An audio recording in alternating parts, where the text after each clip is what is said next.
Calaroga Shark Media. Hello, I'm Johnny Mac with your daily comedy news. I've been saying this all week. There's so much going on this week. I keep bumping stuff, but this has got to be my lead today. Jerry Seinfeld apologizes for saying Howard Stern lacks comedy chops and has been outflanked by comedians with podcasts. Let's go slow here because I want to unpack this one. There's a lot more to this than the headliners are writing. Jerry was on the David Spade and Dana Carvey podcast. He was discussing the popularity of podcasts with Dana and David. Seinfeld asked the two comedians, Howard Stern invented this, right? Jerry continues, but we're better than him now. Howard's interesting. Howard's a great interviewer, but comedy chops, I mean, can we speak candidly? Spade said, sure. Carvey said, no. They both laughed. Carvey said, well, he's got Robin, and Robin is a big part of how he's funny. Jerry, yeah, they're all great, but let's face it. He's been outflanked by some and yourselves. I mean, absolutely. This show, comedy podcast, this is the best one on the air because you guys play nice together. It's smooth. You're not jumping on each other, which is annoying to listen to. All right. Jerry has cleaned this up. He told TMZ he meant to say he must feel surrounded, but I said outflanked, which sounded terrible and insulting. Now, of course, none of these little shows are any threat to his giant show. Anyway, it was bad, and I'm sorry, Howie. I still love you. Please forgive me. Okay.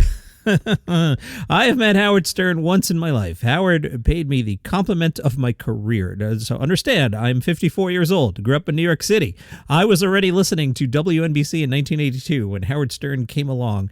I was already listening to the station, and this funny guy started doing afternoons, and he started talking a lot more between records. On my way to high school, listening every morning, I would get up, hit record on a cassette, go take a shower, and then when I came back, I would have that cassette because when the 7 train went underground, I couldn't hear Howard's radio show, so I'd go back to the part I missed. Major Howard fan here. Do you hear the butt coming?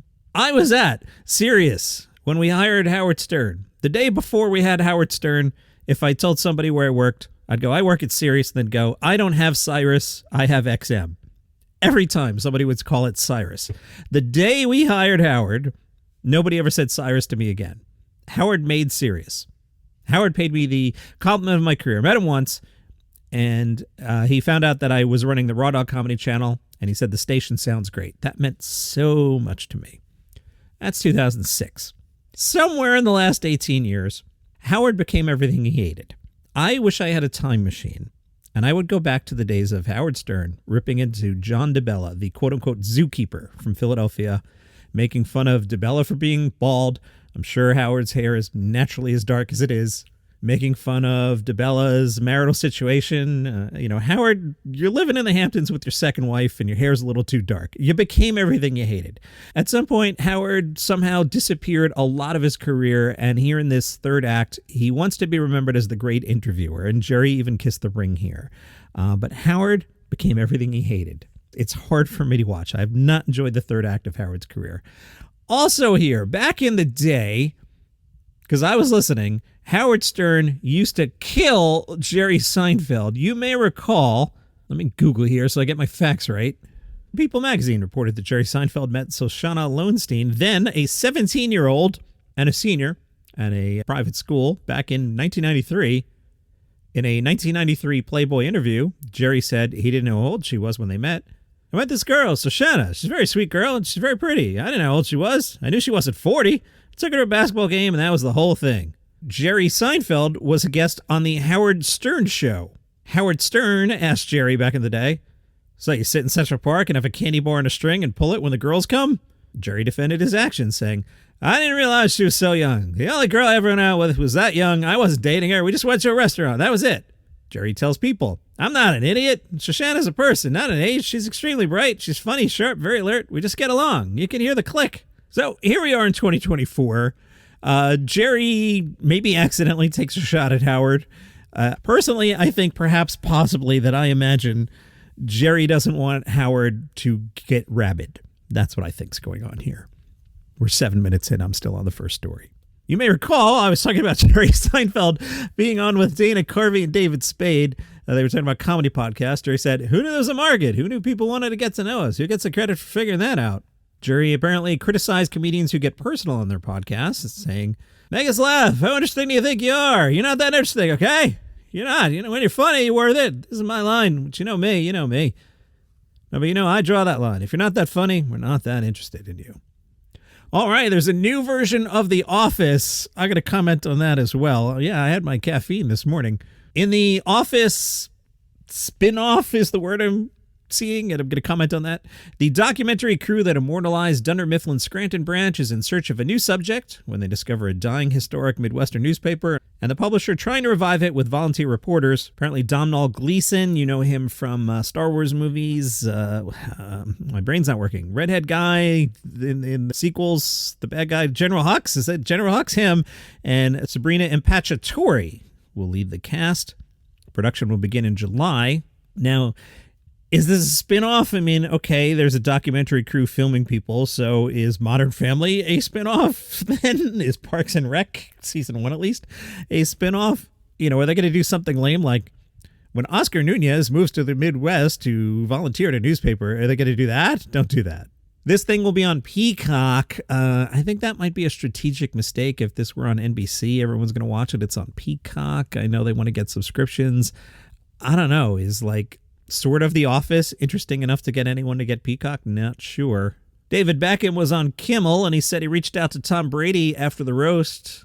David explains, I know Tom quite well, and I must admit, I did fire him a message just to check that he was okay. Tom Brady's okay. Beckham found the roast very funny. Travis Kelce has floated the idea of a roast of Travis Kelce. He was talking about it on his Big Famous New Heights podcast. Travis suggested who we would want to have roast him. He said Andrew Santino, Dave Chappelle, Kevin Hart, and Jeff Ross. Well, sure. Yeah, all great comedians. And after this week, you probably want Tony Hinchcliffe and Nikki Glaser, too. Why not ask for Eddie Murphy in his prime while we're at it? Now, what's interesting to me, Kelce called Chappelle an all-time great, called Santino one of my favorite comedians of all time, and said he would effing deliver. Now, what's interesting to me is he didn't invite Joe Coy. Now, hear me out here. Travis Kelce is dating Taylor Swift. Joe Coy, probably a pretty good roaster. Maybe Travis is afraid that Joe Coy would go after Taylor Swift. Now, you're like, Johnny Mac, Joe Coy seems like the nicest guy in the world. Why would he go after Taylor Swift? Well, you got to be careful with Joe Coy. Now, one time he hosted the Golden Globes. I couldn't even do it with a straight face. Oh, leave it in. Now, one time he hosted the Golden Globes, and this was just unbelievable. He went after Taylor Swift. Here, let's listen. The big difference between the Golden Globes and the NFL, on the Golden Globes, we have fewer camera shots of Taylor Swift. Natasha Leggero, known for her candid, straight-shooting comedic style, made her the ideal choice for Period Undermaker Think's latest ad campaign. That's right. Natasha went on a 12-hour road trip through Southern California to showcase leak-proof protection. She's asked, what's the craziest thing you ever did while on your period? Natasha said, well, I had to take my kids to a water park and I leaked into the wave pool. I just blamed it on someone else. I'm all hung up on this John Mulaney show. I feel bad even talking about it because quite obviously, I record the podcast the day before you hear it. And because Mulaney show's on late, I'm kind of like 2-3 days behind. So as you're listening, the most recent episode I've seen is Tuesdays, which was not good. I bailed after 15 minutes. I'll talk about that in a second. Late Nighter writes, the Chris Gethard show walked so everybody's in LA could run. One social media user said, John Mulaney recreated the Chris Gethard show, but with a higher budget. From Late Nighter, the two shows do share much of the same DNA. Like Mulaney's show, Gethard featured old-school viewer calls centered around chosen topics. Other similarities, the lineup of comedian guests and their embrace of absurd sidekicks. Gethard said, I'm greatly enjoying the new show Mulaney's doing on Netflix. Chaotic and funny and interactive and unpredictable and good. I like live TV and phone calls and seeing celebrities slightly uncomfortable. I just like it. Another Twitter user said, that endorsement is like shaking Sinatra's hand on the casino floor. So the Tuesday night episode, I did like the weirdness that it was just for no reason sunglasses night and they're all wearing sunglasses. That's something 80s Letterman would have done. But I'm watching it and the main guest is Nate Bargatze and they have this helicopter pilot on and Mulaney just has this really long conversation with the helicopter pilot. And Nate's sitting there doing nothing and I'm like, I'm bored. So I bailed 15 minutes into it. Apparently, during that episode, I missed this phone call. I'll explain it on the back end, but let's listen. This will give you a good feel for what this show is. One of the voices you're going to hear in the middle here, you'll recognize it now that I pointed out, is Patton Oswalt. So again, you have Nate and Patton, and you're talking to the helicopter pilot. What are you doing? Anyway, let's listen. Bob, you're on. Everybody's in L.A. with 9 people. What do you have to say about helicopters? Hi there. I'm just calling because I get, I tend to get annoyed. I live out in Malibu and they make a lot of noise. They spook my horses. They spook your what? Horses. They spook my horses. I got horses. You have horses in Malibu? No offense, I thought he said it spooked his whores. Like that threw me for a second. That might also be happening. That could also be happening. Bob, how many horses do you have in Malibu? Oh, I might have 13, 14 horses, probably. You're not sure. You're not. Bob, you're let's see. There's Precious Angel. There's Slow Train. There's Idiot Wind. I got one named Joey. And Bob, what's your last name? Pillbox Hat. Is Bob wearing sunglasses? Bob, what's your full name? I wore sunglasses. Bob Dylan. I'm a recording artist for Columbia. Oh, you're letting us know you're a recording artist for Columbia. Bob Dylan, Malibu resident. So Mulaney revealed during the closing credits, Bob Dylan was actually James Austin Johnson from Saturday Night Live. Johnson posted a video of his end of the call to Instagram. He wrote, "Calling into everybody's in LA as Bob Dylan when I'm supposed to be writing stuff." I still continue to really like this as an idea. Now, I'm an old man who goes to bed at 10:30 Monday through Thursday or Sunday through Thursday. If this thing were at 8 o'clock Eastern, I'd probably watch it every night. With it being on 10, I feel like, as I explained earlier, I'm like 3 days behind by the time I talk to you about it. Not that the show's topical at all, but I don't want you to be like, John, it's Friday. Why are we talking about Tuesday night's show? And I'm still thinking about the other night. You had Jon Stewart and Gabriel Iglesias, and, it's too much. You don't need both. Just book Jon Stewart, and a different night, book Gabriel Iglesias. I know they're trying to show off for the 6 days, but if this thing goes long-term, it needs better producing. I'm making a lot of friends today on today's podcast. So far, Netflix producer is going to be mad at me. Howard Stern is going to be mad at me. Howard, if you want to do an hour on me, go ahead. And Jerry Seinfeld's probably going to be mad at me as well. I'm recording a podcast in my basement. John Mulaney is dating Olivia Munn. On John Mulaney's show tonight, Hannah Gadsby, Flea, and a music performance by Beck. Netflix Festival tonight. Roast Battle, 7 o'clock. A Decade of Destruction birthday tournament with special guest judges Jeff Ross and Nikki Glazer. That's interesting. Who's on this one? National Roast Battle League's best competitive roasters enter the outdoor stage at the Hollywood Palladium to go mic to mic to determine who's the funniest. Only one will survive the brutal disses and bloodthirsty crowd. All right, that's pretty good. 8:30, The Drop-In, hosted by Jim Jeffries. 7:30, Kevin Hart. 8 o'clock, Kill Tony. Now, why would you put Kill Tony kind of at this end? Kill Tony's at the Kia Forum, which means they're going to show off with who shows up. All right, sorry, Roast Battle show. Kill Tony at the Kia Forum. You got to do that show. I mean, that is just going to be amazing. Brett Goldstein at 7. Ali Wong just added again. There's either huge demand or we're now 5 tries out of 2 trying to get a special taped. Spidey sense is tingling. Sheng Wang, 9:45. Low tickets warning. Hannah Berner at 7. Low tickets. Anthony Jeselnik, 9:45. Ryan Hamilton, remember him? I love him. 7 o'clock, but you're going to lose out to Kill Tony. Sorry. Rachel Feinstein at 9:45. This is such a great festival. It's too much. Chris Fleming at 9:45. Now I'm getting low, as I tell you every day. As I start to scroll down, it gets less interesting. 8 o'clock, sold out. Big J. Okerson. 10:30, sold out. Ari Shafir's renamed storytelling show, meaning totally not, this is not happening. This is not happening, which is owned, I believe, by Comedy Central. This is a different thing, hosted by Ari Shafir. I like that. Okay, let's pop into Sydney quickly. As previously mentioned, I'll do a lot more Sydney next week when things calm down.